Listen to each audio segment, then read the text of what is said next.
Get you the injury update here in a second, but nothing much to say. We got outplayed. We got outcoached. We did not. There are no excuses. Injuries, short week, whatever it is, that is not in any way, shape, or form our standard of what we want to put on the field. And we've got, as I told our team, we've got an opportunity in front of us where we need to own this. This is not a bury the tape kind of time for our organization. This is a watch it, view it, own it.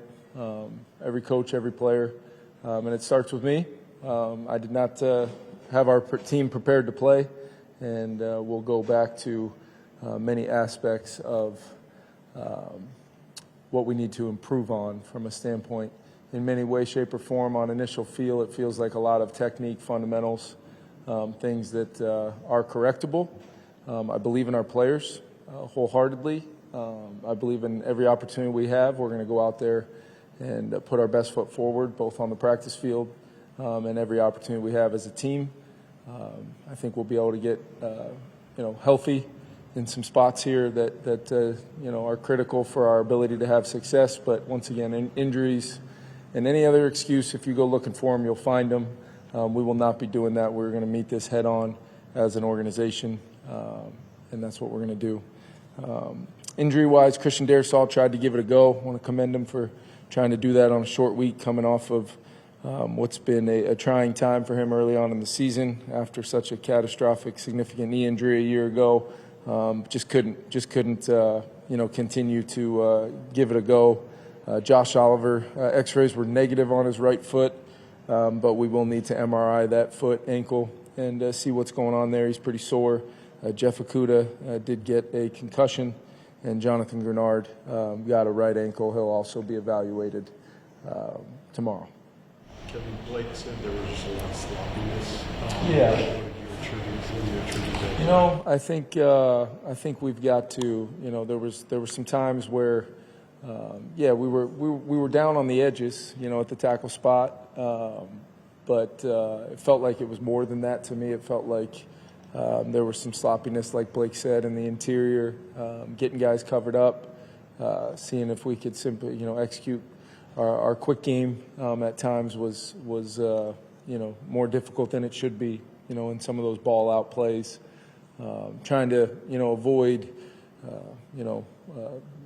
certain. I would have liked to get more runs off, but it's a circumstance where you're also trying to make sure you're not walking yourself right into third and very, very long, with the need to try to get eligibles out and also protect on both edges.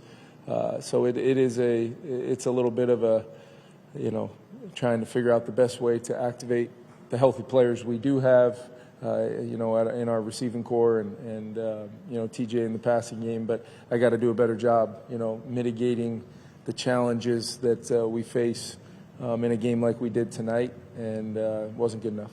Carson looked like he was in pain, at least visibly, a good part of the game. Yeah, we kept on, checking in, maybe getting Max ready to go, but he, Tyler was coming to me a lot tonight, but every time he seemed to update me on that, Carson was, he was sore going into it, but he took obviously quite a few hits, but he was able to, I asked him multiple times, where he was at, and he said he was good and wanted to keep going. I know it did seem like he was, in pain there a few times. Kevin, did you think about going to Max at all independent of the injury stuff, just on the basis of effectiveness?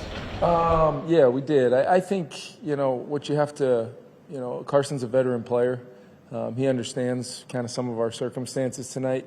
I think it's very difficult to ask, a rookie to go in there for his first performance and, have to be kind of weathering it, a little bit for the group.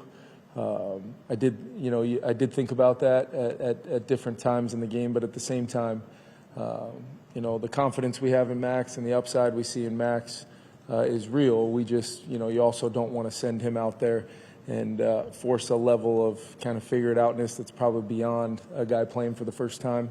And that was kind of where the decision was to continue to go with Carson as long as, Carson felt like he was healthy enough to keep playing. the medical team did as well. How will you approach that position here in the next week or so? Yeah, I think, as we talked about earlier in the week, we worked out JJ and he was close, and JJ and the medical staff kind of didn't quite feel like he was there yet. But there was a lot of encouragement that, especially with the time we have Kevin and where he's at and the confidence level he thinks he can get to. If JJ's healthy, JJ will play. That's been the case since the injury. That's always been kind of my mindset, and I believe we're right. Hopefully around the corner from seeing him be healthy, have a week of preparation, and go compete, because that's really, that's what he wants, and that's what he's been working towards. I know there was a lot of estimates on what the injury timeline and everything with a high ankle. It ended up being, on the longer end, but about what we thought, and we'll see how Carson comes out tonight as far as what our overall quarterback depth looks like. But we will prepare. We'll prepare our team, at every position based upon what our health looks like. But we also need to be ready to go to work on the practice field and improve, because that is not, like I said, to our standard in any capacity. With Christian, it's something different with the new surface yesterday? No, I think what it's, whether it was in London or in Dublin going to London and the high snap count, or it's just the fact that, we have Christian on a plan of attack every week based upon the idea of the type of injury he's coming back from. And I'm not going to go into detail with what that injury was, but I would just say there's a layer to Christian doing everything he can. But, when he has a higher snap count, or you're on a very, very short week with flight travel and everything, there's just only so much that we can do. And in regards to Brian, Brian worked his absolute tail off to get back, and, with his right MCL, and just came out of the game with some left knee kind of swelling, maybe overcompensating, but just couldn't quite get that out of there. And both those guys I know, and because they've proven it before, both those guys would do anything to be out there with their teammates. And, I am the furthest thing from a doctor. I know it's been debated, my medical prowess when it comes to our injured players playing or not. I very simply listen to our doctors and listen, more importantly, to our players as much as I possibly can. Just his toughness, what does it say about him that he didn't cap? That's one of the reasons why. It's when a guy like that, a veteran guy that's in there competing, you have to value that. As long as the medical team, informs me, which they did a couple times, that he's no worse than what he came into the game with. You've got to give a guy that wants to toe the line and go in there. You got to give him a chance to do that until it becomes he can't do his job. And I did think that last high throw when Justin was open on the high cross, maybe a healthy Carson Wentz hits that throw. But that's just kind of how the night was. We had an opportunity for a big-time explosive there, and we miss it. And there could be a lot of variables, factors involved. I thought it was, one of our cleaner pockets on that play. And it just wasn't our night in any capacity, any way, shape, or form, from the interception being overturned early on to potentially having one of your biggest plays of the night turn into them having the ball at midfield. It was an avalanche of momentum for them that we tried to overcome. I liked the fight to start the second half, from the turnover Metellus forces on the pick to putting that ball in the end zone there. We just, in no way, shape, or form we're good enough tonight to win the football game as coaches or players. In your role, what do you do at this point to prevent a snowball with the schedule that obviously you're in? Yeah, I think I told our team there are no more trips overseas. There's no more short weeks. There's outside of late in the year, obviously for our second Thursday game. But I told our team this is, we're going to find out what we're all about and what this year's team is all about. I've always felt, Alec, a level of compete from our organization, a level of chasing growth throughout the season, regardless of result. You're hoping when you're winning 13 and 14 games, you're still always chasing getting better.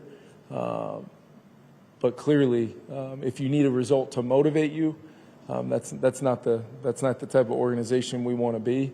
But certainly these circumstances will test what we're all made of. And I told our team, when we get a chance to step out on that grass, make sure you're very aware that we're going back to work, and what this is going to look like is going to be a team that constantly chases improvement, and we need to after tonight. But I also told them,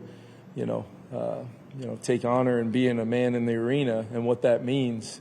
And I'll be, I told them first and foremost, I'm going to look myself dead in the eye in the mirror and make sure that, and I think they believe me when they say that my confidence level in this group is as high as it's ever been. But it's also important that we look ourselves in the eye after a performance like this and decide the path we're going to take. In the foxhole together, we will work. I don't know any other way than to, set a path and a course for this organization to find success.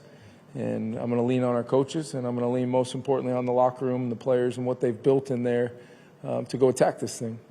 There's been a lot of explosive plays that you guys have been giving up in the passing game. Is there a trend there? Is there something you can identify that's caused that? Yeah, just talking to Flo late in the game and talking to our offense, I think across the board, we just need to evaluate what gives us the best chance to sustain, because it just felt like it wasn't our best performance or even an adequate performance in any phase. So I don't necessarily want to get into, the details of individual sides of the ball. But I will tell you, Matt, that it's, we've got to improve. And we've got to understand that what we're going to do moving forward is going to be the things hopefully we do well. And the techniques and fundamentals need to be trained and coached to match that and, get back to simple, basic things that lead to our talented players having a chance to go out there and win the down, win the drive, win the series, win the quarter, and compete for 4 quarters. I didn't question our team's competition or compete at all. It just felt like, we weren't good enough in any of our 3 phases tonight. Last one. You talk about technique and fundamentals being an issue. What kinds of things can you do to clean those up in the middle of a short week and all the season? Yeah, well, hopefully, the good thing is next week won't be a short week. We'll get a chance to get out there on Monday. We'll get a chance to have 3 full days of practice after that.